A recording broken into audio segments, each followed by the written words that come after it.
Greetings, family, and thank you for joining me for another episode of Raising the Vibe.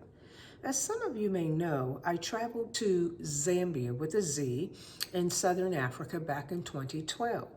And while it was a really nice visit, one of the jarring things that really stood out at that time was the number of Chinese in Zambia and the utter arrogance and lack of respect for native Zambians that those Chinese displayed. And we talked about it. And I mean, it was really a problem. They were present in the Copperbelt.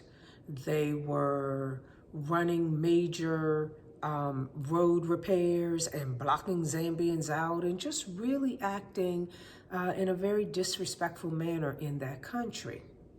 And so a few years back, I saw that China was taking over Zesco, the Zambian utility company, as is seen in this clip here.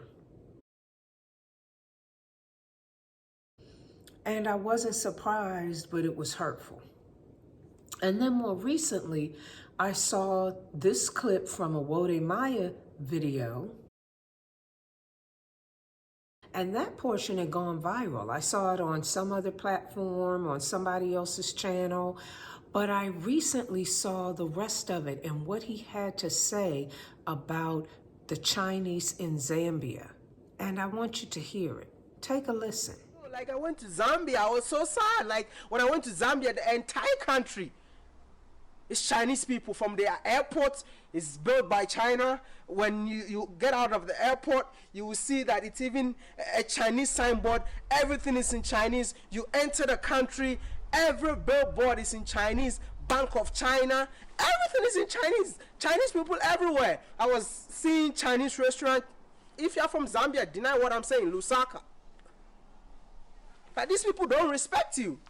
But they are taking over the continent. And then I did some further research, and I learned that not only had the Chinese taken over Zesco, but they also took over the international airport in Lusaka, and they also took over ZNBC, Zambia's national broadcasting company. And it just breaks my heart.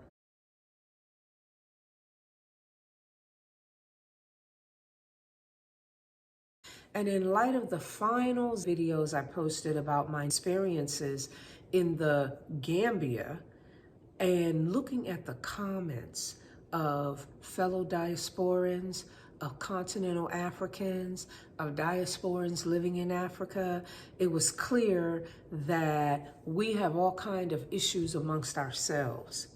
But when you see something like this, you realize that we need to put all those petty differences aside and unite to secure the continent, because we have a common enemy.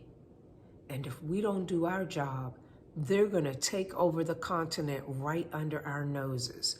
Let's face it, I recently was in Gambia with a G in West Africa, and I could see the Chinese impact on the textile or fabric market, as well as on the fishing industry, with the result that a lot of native Gambians who used to make textiles and all kind of tie-dye and really intricate fabrics, those things are now replaced by cheap imports from China, and it's changed the nature of that industry. And I also saw that Chinese people are involved in the fishing industry there. And it is changing the nature of that industry and the nature of the fish the local Gambians eat. And so the only thing I want to say is the time is now to unite and come together. We like to do, the diasporans and the continental Africans like to do a lot of blaming of each other. And in the comments on my videos, I saw a lot of Africans and a lot of diasporans in Africa suggesting that African Americans behave in some manner that's this way or that way. But at the end of the day, it's on both sides of the fence. Hence, we have this clip from a Dr. Munby video,